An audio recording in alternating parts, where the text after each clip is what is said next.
You're listening to WCAT Radio, your home for authentic Catholic programming. Welcome. My name is Frank Ambrosio. I'm the co-director of the My Dante project at Georgetown University. It's my great pleasure today to welcome you to a reading of Inferno, the first canticle of Dante's Divine Comedy.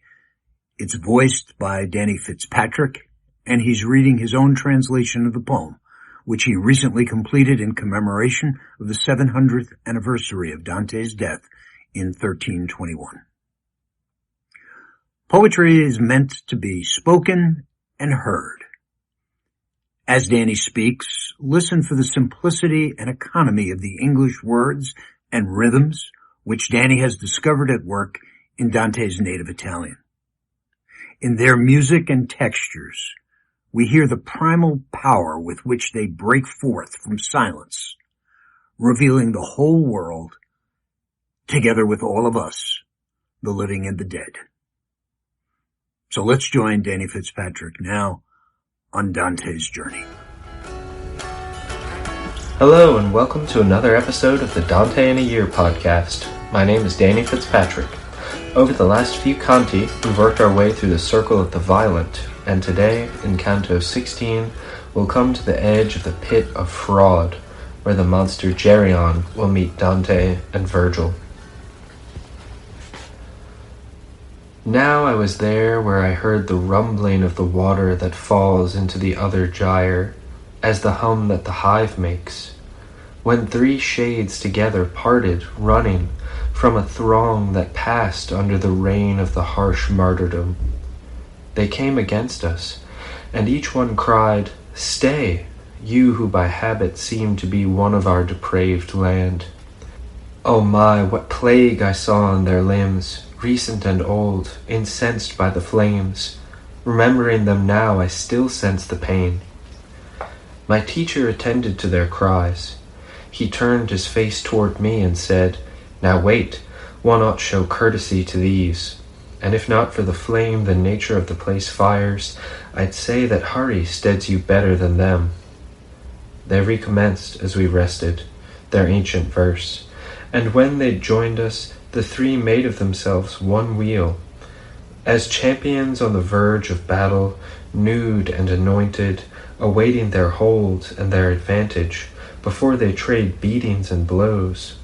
So rotating, each directed his visage to me, so that his neck turned back as his feet continued their passage. And one began, "If the misery of this soiled place and our tinted, broiled aspect place us and our prayers in contempt, may our fame bend your soul to tell us who you are, that living feet bear you so securely through the Inferno. This one whose steps you see me pace, though he goes naked and skinned, was of a greater grade than you'd believe. He was the grandson of the good Gualdrada. Guido Guerra was his name, and in his life he worked with certain sense and with the sword.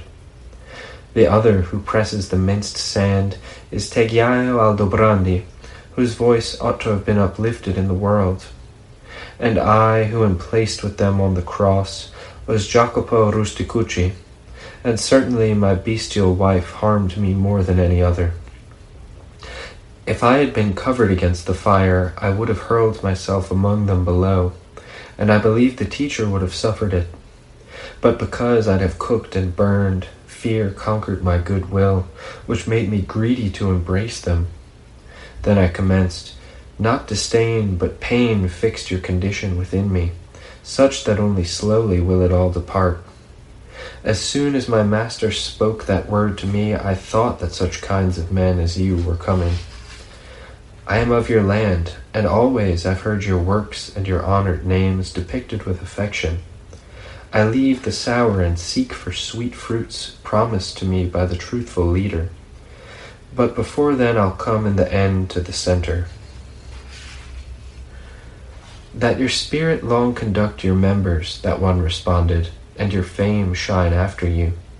Say whether courtesy and valor dwell in our city as once they did, or if they've all pierced her in departing. For Guglielmo Borsiere, who mourns with us for a bit, goes there with our company and excruciates us with his words.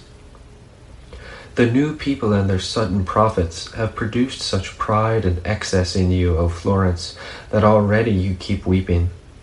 So I cried with a lifted face, and the three who took it as response looked one to the other as those that regard the truth.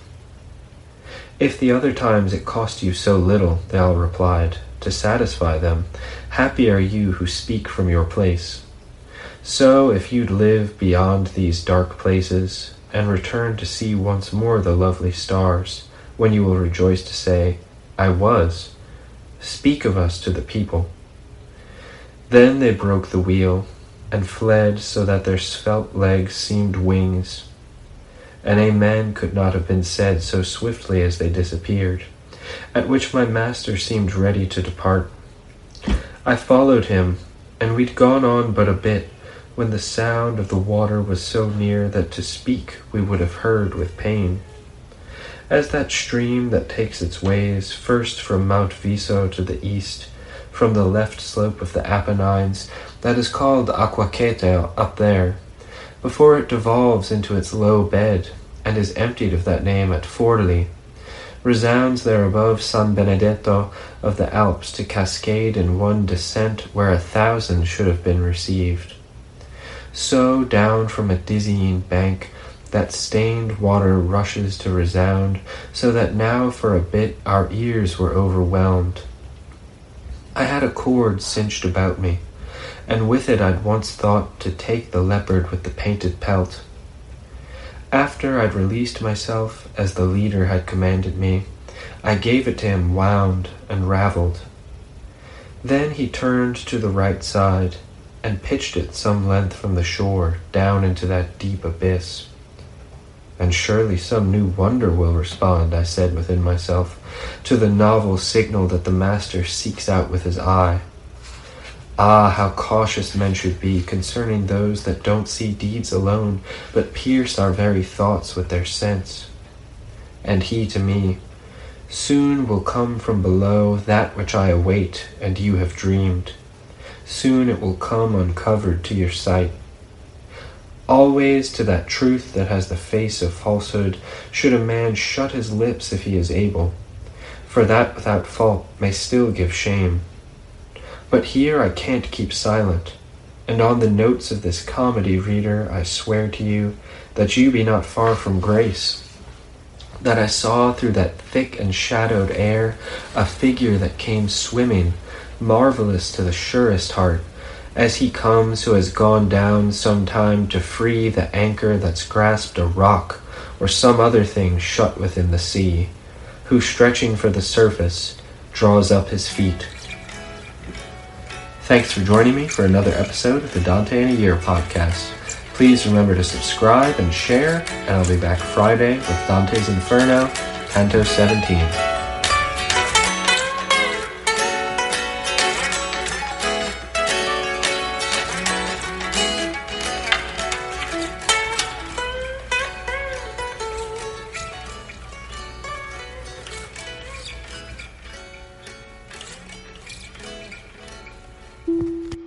Hello, God's beloved.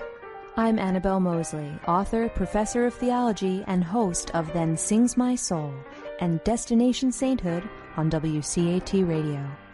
I invite you to listen in and find inspiration along this sacred journey we're traveling together to make our lives a masterpiece and, with God's grace, become saints.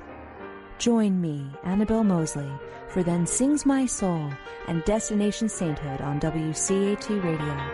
God bless you. Remember, you're never alone. God is always with you.